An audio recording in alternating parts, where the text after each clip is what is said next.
Friends, welcome back to my channel. If you are new viewer, please subscribe my channel for more videos.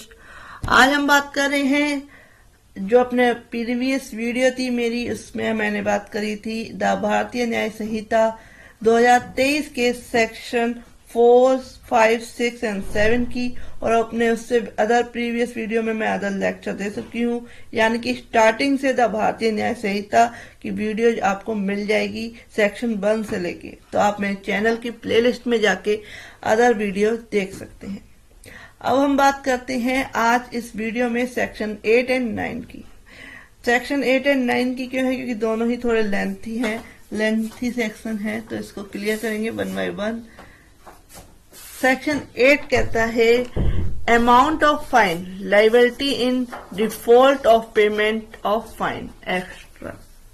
It means कि जब जुर्माने की रकम जो है, जुर्माना आदि देने में व्यतिक्रम डिले होने पर क्या हो सकता है।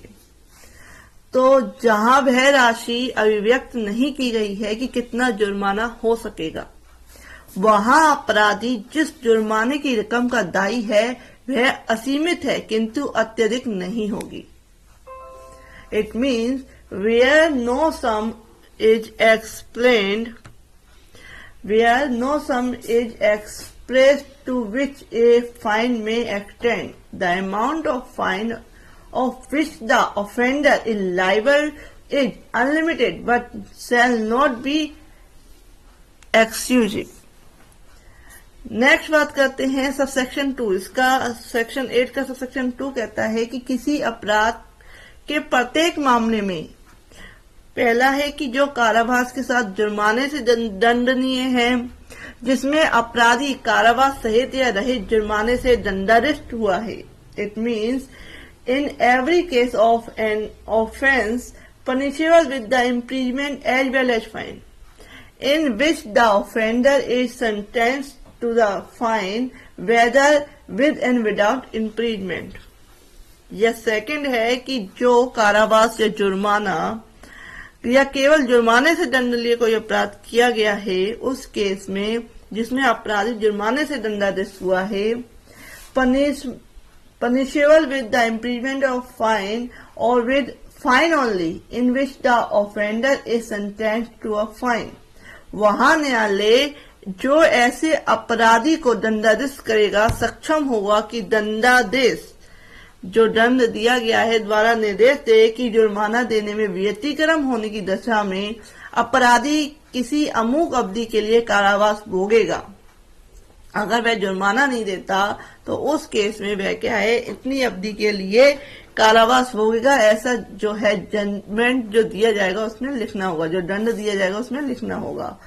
जो कारावास उन अन्य कारावास के अतिरिक्त होगा, जो पनिशमेंट दी गई है कारावास की, वो उसके अदर होगा। ये पनिशमेंट जो जुर्माने का पनिशमेंट वो अदर होगा, अतिरिक्त होगा, जिसके लिए वह दंडादेश हुआ है या जिस से वह दंडादेश के लागू पर दंडनीय है।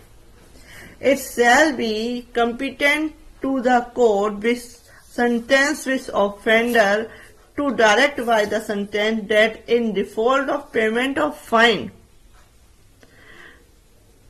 the offender shall suffer imprisonment for the certain term in which imprisonment shall be in exercise of any other imprisonment to which he may have been sentenced or to which we may be liable under the commutation of a sentence। ये बात हो गया कि अगर वह जुर्माने को नहीं देता है, अगर उसको सजा भी मिली है जेल की और जुर्माना भी मिला है, तो उस केस में जो सजा है वो अलग रहेगी। अगर वह जुर्माना देने में डिले करता है तो उस केस में जो जुर्माने को भी क्या है, कारावास में, जेल में के जो अवधि है उसमें कन्वर्ट कर दिया जाएगा। और कोर्ट को ये लिखना होगा अगर वह जुर्माना नहीं देता तो उसे कितना क्या है कारावास की सजा होगी, कितने टाइम की।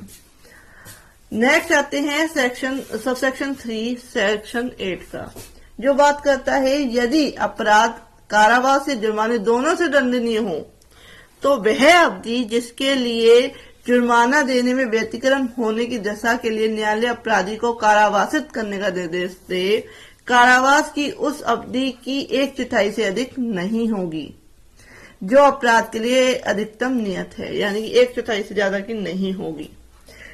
It means the term for which the court directs the offender to be imprisoned in default of payment of fine shall not exceed 1/4 of the term of imprisonment, which is the maximum fixed for the offence. If the offence be punishable with imprisonment as well as fine, अगर जुर्माना और punishment से दोनों से जो है दंडनीय है कोई अपराध, तो उस केस में 1/4 क्या है, सजा जो होगी वो 1/4 ही होगी, इससे ज्यादा की नहीं होगी। नेक्स्ट आते हैं सबसेक्शन 4। सबसेक्शन 4 कहता है वह कारावास जिसे न्यायालय जुर्माना देने में डिले होने के लिए या सामुदायिक सेवा के व्यतिक्रम में अधिरोपित करे, ऐसा किसी भांति का हो सकेगा जिससे अपराधी को उस अपराध के लिए दंडादेश किया जा सकता था। The imprisonment which the court imposed in default of payment of a fine or in default of commuting services may be of any description to which the offender might have been sentenced for the offence. यानी कि सामुदायिक सेवा या जुर्माने से दंडनीय कोई अपराध किया गया है और उसको सजा मिली है जुर्माने की और सामुदायिक सेवा की, सर्विस करने की, समाज की सेवा करने की, तो उस केस में जो व्यतिक्रम हो जाता है तो वह सादा कारावास का और वह अवधि जिसके लिए जो सजा देनी है उसका क्या है, अवधि का लिखना होगा। 2 मास से अनधिक नहीं होगी जब जुर्माने की रकम 5,000 से अधिक न हो। 2 मास से ज्यादा की सजा नहीं होगी अगर जो जुर्माना है वो 5,000 तक का है। 4 मास की होगी, 4 महीने की होगी यदि जुर्माना 10,000 रुपए का हो, और किसी अन्य दशा में 1 वर्ष से अनधिक कोई अवधि जो जुर्माना देने पे व्यतिक्रम होने पर, यानी कि जब 1 साल तक की क्या है लिमिट है, अगर कोई जुर्माना नहीं दिया जाता है तो किसी अन्य दशा में 1 वर्ष से अधिक कोई अवधि नहीं होगी। 1 year in any other case, इससे ज्यादा की जुर्माना देने पर सजा नहीं होगी। 2 months when the amount of the fine does not exceed 5,000 rupees. 4 months when the amount of the fine does not exceed 10,000 rupees, and 1 year in any other case. Next आते हैं सबसेक्शन 6। सबसेक्शन 6 का ए कहता है कि the punishment The imprisonment which is imposed in default of payment of fine shall terminate whenever that fine is either paid and levied by process of law. जुर्माना देने पर जो देरी होने के दशा में कोई जो कारावास जो है दिया गया था वह तुरंत ही क्या है उसे हटा दिया जाएगा जब वह जुर्माना या तो चुका दिया जाए या विधि की प्रक्रिया द्वारा क्या है ले लिया जाए, कोर्ट के द्वारा किसी तरीके से उस जुर्माने को ले लिया जाए या वह जुर्माना तो क्या है कोर्ट में जमा कर दिया जाए, चुका दिया जाए, तो इस केस में तुरंत ही वो सजा जो है वो रुक जाएगी। नेक्स्ट बात करते हैं कि इसका सबसेक्शन बी कहता है कि यदि जुर्माना देने में व्यतिक्रम होने की दशा के लिए नियत की गई कारावास की अवधि का अवसान होने से पूर्व जुर्माने का ऐसा अनुपात चुका दिया जाए या उद्धृत कर दिया जाए कि देने में व्यतिक्रम होने पर कारावास की जो अवधि भोगी जा चुकी है वह जुर्माने के तब तक न चुकाए गए भाग के अनुपातिक से कम ना हो तो कारावास प्रदर्शित हो जाएगा। यानी कि if before the expression of the term of imprisonment fixed in default of payment such A proportion of the fine be paid and lived with the term of the imprisonment suffered in default of payment in not less than proportion of the part of fine still unpaid and imprisonment shall terminate. इसका example लेते हैं, एक दृष्टांत लेते हैं कि ए 1,000 रुपए के जुर्माने और उसके देने में व्यतिक्रम होने की दशा में 4 मास के कारावास से दंडादेश किया गया है। यानी कि एक ने 1000 रुपये का जुर्माना और उसे देने में वह डिले हो गया और उसे 4 महीने की जेल हुई।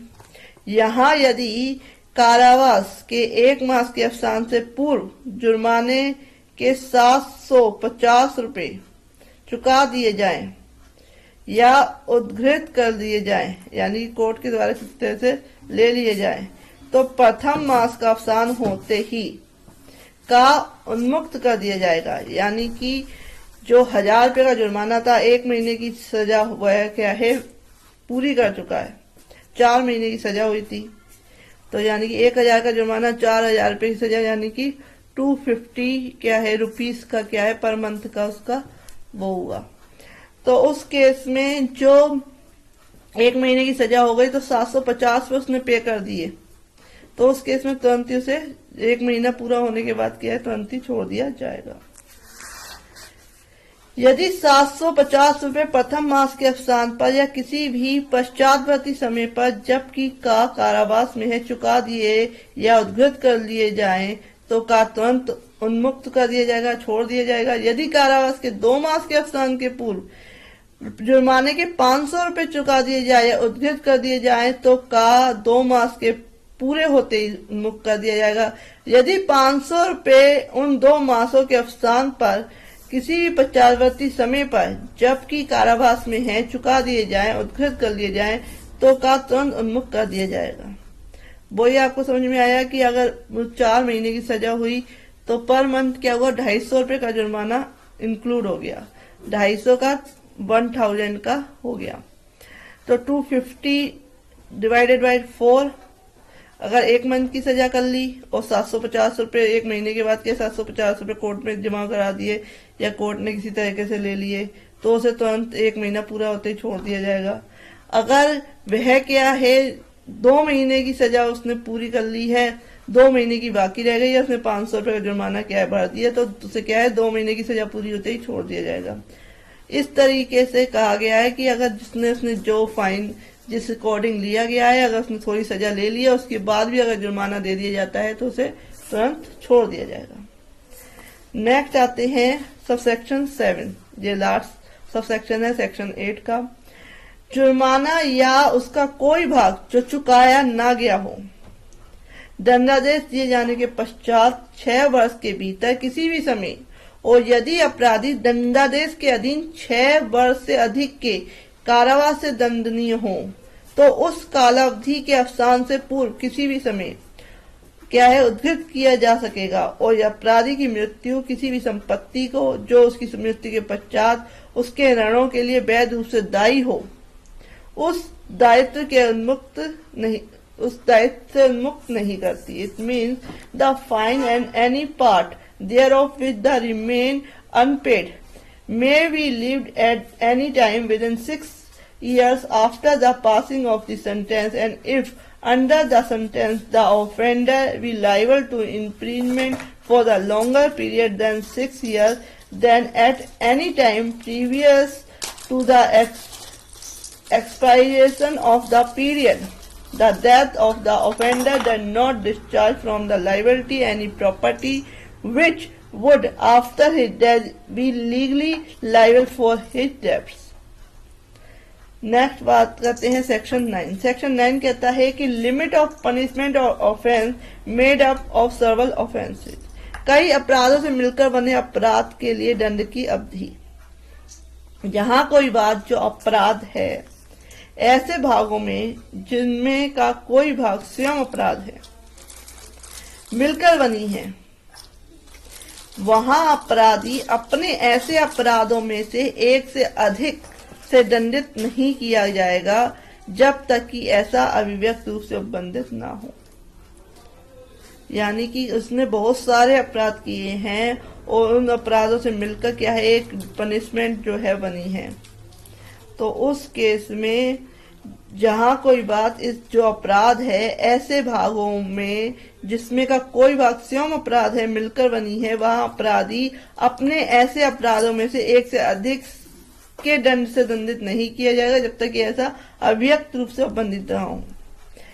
जहां कोई बात अपराध को परिभाषित या दंडित करने वाली किसी तत्समय प्रवृत्त विधि की दो या अधिक पृथक परिभाषाओं में आने वाला अपराध है। कई कार्य जिससे स्वयं एक से या स्वयं एकाधिक से अपराध गठित होता है मिलकर भिन्न अपराध गठित होते हैं, वहां अपराधी को उससे गुरुतर दंड से दंडित न किया जाएगा जो ऐसे अपराधों में से किसी भी एक के लिए वह न्यायालय जो उसका विचारणा करे उसे दे सकता है। एग्जाम्पल से समझते हैं, क्लियर होगा। ए जो है जेड पर लाठी से 50 प्रहार करता है। ए जो है जेड पर लाठी से 50 प्रहार करता है, 50 चोटें देता है।